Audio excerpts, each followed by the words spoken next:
In this tutorial, we are going to talk about getting data into the system.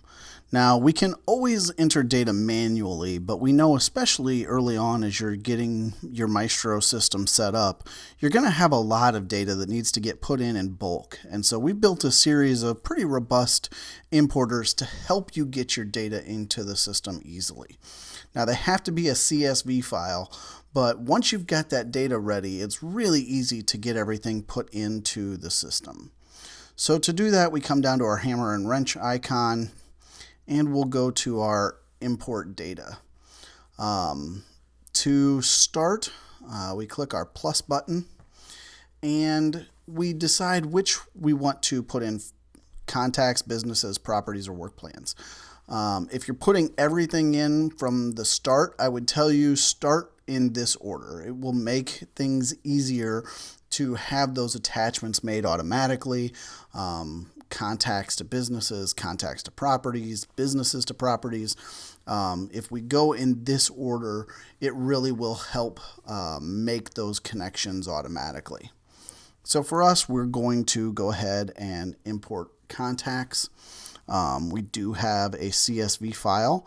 If you need the template, you can certainly download that here and put your data into this format. But as long as you've got it in a format that's usable, most of these are in an Excel or a Google Sheets or something like that. Save those as a CSV file, and it'll be very easy to upload. So we'll go on and choose our data. Now we can drag and drop this here. We'll go ahead and just select our board of directors that we're going to input, and then it asks us to confirm our data. So obviously we want to go in and say yes, we want all of the company information is the same, emails. If we've got birthdays and anniversaries, those can be imported.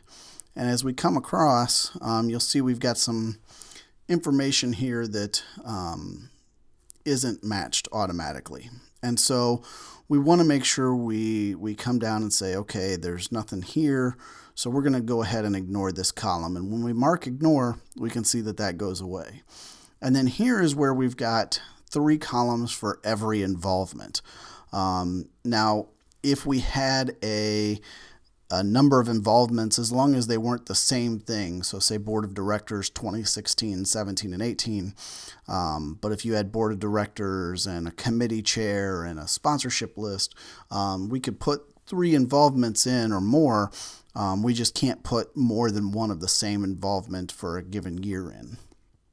So for this, we're going to go ahead and select our involvement. So we're going to scroll down and say involvement, and then we get a new box here, and this is where we need to put what the involvement actually is. So this is our involvement executive board, and this will either be a yes or a no. So they either have this tag or they don't. In this case, since it's our board list, they all would have that particular tag. We will come down and say involvement date. It's automatically going to filter that to executive board, and then our date. And again, remember from our involvements category, or our involvements tutorial, I should say, date can really be any field or any text that we want, but we want to make sure that that's lining up correctly. And then our involvement note. So we'll come down and put involvement note, executive board, and now we'll have those in. So we'll go back and just look over this really quickly again, make sure all of our columns match. Everything looks correct, so we'll say yes, and then we'll hit import, and it's telling you that we were successful.